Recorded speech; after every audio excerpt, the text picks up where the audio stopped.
ನೋಡಿ, ಇದು ಸಾಂಸ್ಕೃತಿಕ ನಗರಿ ಮೈಸೂರಿನಲ್ಲಿ ನೀವು ಬಸ್ ಸ್ಟ್ಯಾಂಡ್ ಇಳಿದ ತಕ್ಷಣವೇ ಅಲ್ಲಿಂದ ಜಸ್ಟ್ ಫಾರ್ 1.5 ಕಿಲೋಮೀಟರು ಚಾಮುಂಡಿ ಬೆಟ್ಟಕ್ಕೆ. ಆ 1 ಕಿಲೋಮೀಟರ್ ಡಿಸ್ಟೆನ್ಸಲ್ಲೇ ನನ್ನ ರೆಸ್ಟೋರೆಂಟ್ ಬರುತ್ತೆ, ಹಾಗೆ ಫಂಕ್ಷನ್ ಹಾಲ್ ಬರುತ್ತೆ. ಈ ಫಂಕ್ಷನ್ ಹಾಲ್ನಲ್ಲಿ ನಾನು ಏನು ಮಾಡ್ತೀನಿ ಅಂತಂದರೆ, ನಿಮಗೆಲ್ಲ ಈಗ ಹಿಂದೆ ಹೇಳ್ದಂಗೆ ಈ ಫಂಕ್ಷನ್ ಹಾಲ್ನಲ್ಲಿ ನಾವು ಪ್ರವಾಸಿಗರಿಗೆ ಉಳ್ಕೊಳ್ಳೋ ಅಂಥ ವ್ಯವಸ್ಥೆ ಮಾಡ್ತೀವಿ. ಹಾಗೆ ಚಾಮುಂಡೇಶ್ವರಿ ಸನ್ನಿಧಿಲಿ ಪೂಜೆ ಮಾಡೋವಂಥ ಬಂದವರಿಗೆ ಇಲ್ಲಿ ರೆಸ್ಟ್ ಸಿಕ್ಕುತ್ತೆ, ಆ ಕೆಲಸ ಮಾಡ್ಬೋದು.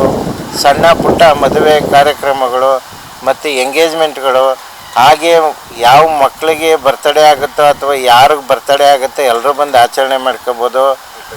ಹಾಗೆ ಈ ವೆಜಿಟೇಬಲಲ್ಲಿ ನನ್ನ ರೆಸ್ಟೋರೆಂಟಲ್ಲಿ ಏನು ಮಾಡಿದ್ದೀನಿ, ಇಲ್ಲಿ ಈ ರಸ್ತೆಯಲ್ಲಿ ಮೀಡಿಯಮ್ ರೇಂಜಲ್ಲಿ ಕೊಡೋವಂಥವ್ರು ಯಾರೂ ಇಲ್ಲ, ಅಂದರೆ ತಿಂಡಿ ತಿನಿಸುಗಳನ್ನ.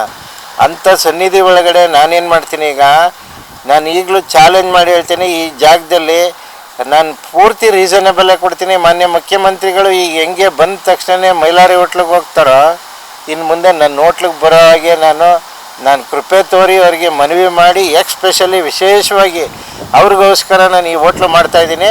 ಅವ್ರು ಇಲ್ಲಿ ತಿಂಡಿ ತಿಂದೇ ಮುಂದಕ್ಕೆ ಹೋಗ್ಬೇಕು, ಇಲ್ಲಿಂದ ವಾಪಸ್ ಬರ್ತಾನೋ ಇಲ್ಲಿಂದನೇ ವಿಸಿಟ್ ಕೊಟ್ಟು ಹೋಗ್ಬೇಕು. ಅವ್ರ ಮನಸ್ಸನ್ನು ಸೆಳೆಯೋ ಪ್ರಯತ್ನ ಮಾಡಿದ್ದೀನಿ. ಎಲ್ಲಿ ಮೈಸೂರಲ್ಲಿ ಎಲ್ಲದಕ್ಕಿಂತ ರುಚಿಕರವಾಗಿ ಟೇಸ್ಟ್ ಮಾಡಿ ಇಲ್ಲಿ ಕೊಡಬೇಕು ಅಂತ ಮಾಡಿದ್ದೀನಿ. ಅದು ರೀಸನಬಲ್, ನನಗೇನು ಅದು ಹಣ ಮಾಡೋ ಅವಶ್ಯಕತೆ ಇಲ್ಲ.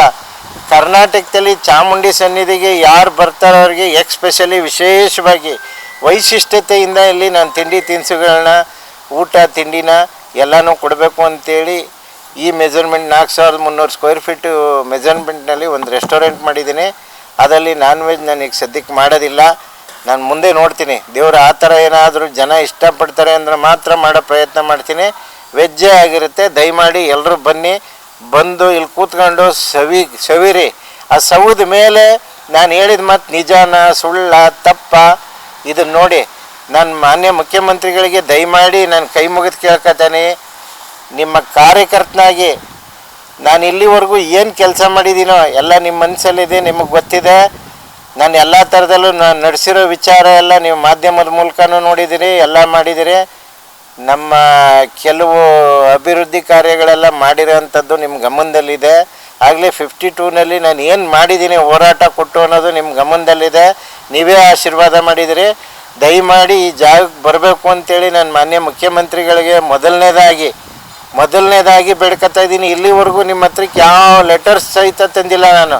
ಆ ಲೆಟರ್ಸ್ನ KRSಲ್ಲಿ ಬಂದಾಗ ನಿಮಗೆ ಮುಖಾಮುಖಿ ಸಿಕ್ಕಿ ನಾನು ಕೊಟ್ಟಿದ್ದೀನಿ. ನೀವು ಅದನ್ನು ಪರಿಶೀಲನೆ ಮಾಡಿದ್ದೀರಿ. ಏನೋ ಪ್ರೋಟೋಕಾಲ್ ಎಫೆಕ್ಟ್ ಆದಂಗೆ ನನಗೆ 90 ಭಾಗ ಕಾಣ್ತಾ ಇದೆ. ದಯಮಾಡಿ ಅದನ್ನು 100% ಮಾಡಿ ನೀವು ಇಲ್ಲಿಗೆ ಬಂದುಬಿಟ್ರೆ ಈ ವಾರ್ಡ್ಗೆ ಅಭ್ಯರ್ಥಿಯಾಗಿ ನಾನು ನಿಂತ್ಕೊಳ್ಳೋದಕ್ಕೂ ಮುಂದಕ್ಕೆ ಅನುಕೂಲ ಆಗುತ್ತೆ. ನಿಮ್ಮ ಆಶೀರ್ವಾದ ನನಗಿದ್ದೇ ಇರುತ್ತೆ ಅಂತ ನಾನು ತಿಳ್ಕೊಂಡಿದ್ದೀನಿ. ಯತೀಂದ್ರ ಸಾಹೇಬ್ರಾಗ್ಬೋದು, ಮಾದೇವಪ್ಪ ಸಾಹೇಬ್ರಾಗ್ಬೋದು, ನಮ್ಮ ಸಚಿವರುಗಳು ಯಾರ್ಯಾರಿದ್ದೀರೋ ಅವರು ಕಾರ್ಯಕರ್ತರುಗಳು. ನಾನು ಇನ್ನೂ ಇನ್ವಿಟೇಷನ್ ಪ್ರಿಂಟ್ ಮಾಡಿಲ್ಲ, ಇನ್ನು 12 ದಿನ ಬಾಕಿ ಇರೋದು. ನಾನು ಇವತ್ತು ಆ ಪ್ರಪೋಸಲ್ ಹೊರಟಿದ್ದೀನಿ. ಇದನ್ನೇ ಪತ್ರಿಕೆ ಅಂತ ತಿಳ್ಕೊಂಡು ದಯಮಾಡಿ ಆಗಮಿಸೋ ವ್ಯವಸ್ಥೆ ಮಾಡ್ಕೊಳ್ಳಿ. ಎಲ್ಲರೂ ಬಂದು ನಿಮ್ಗೆಲ್ಲರಿಗೂ ಏನು ವೈಶಿಷ್ಟ್ಯತೆಯಿಂದ ನೋಡಬೇಕು ನಾನು ನೋಡೋ ಪ್ರಯತ್ನ ಮಾಡ್ತೀನಿ. ಈ ಜಾಗದಲ್ಲಿ ನಮ್ಮ ಹೆಣ್ಮಕ್ಳು ಕಾರ್ಯಕರ್ತಗಳಿಗೆ ಬಾಗಿನ ಅರ್ಪಿಸೋದ್ರ ಮುಖಾಂತರ, ಹಾಗೆ ತಾಯಿ ಚಾಮುಂಡೇಶ್ವರಿ ಪೂಜೆ, ಹಾಗೆ ನನ್ನ ಬರ್ತಡೇ 3 ಸೇರಿ ಮತ್ತು ಶಾಲಾ ಮಕ್ಕಳು, ಬಡ ಶಾಲಾ ಮಕ್ಕಳಿಗೆ ನಾನು ಕರೆಸಿ ಬುಕ್ಸು ಕೊಡೋ ಅಂಥ ವ್ಯವಹಾರ ಇಟ್ಕೊಂಡು ಇಲ್ಲಿ ಕಾರ್ಯಕ್ರಮನ ನಡೆಸೋ ಪ್ರಯತ್ನ ಮಾಡ್ತಾಯಿದ್ದೀನಿ ಸರ್.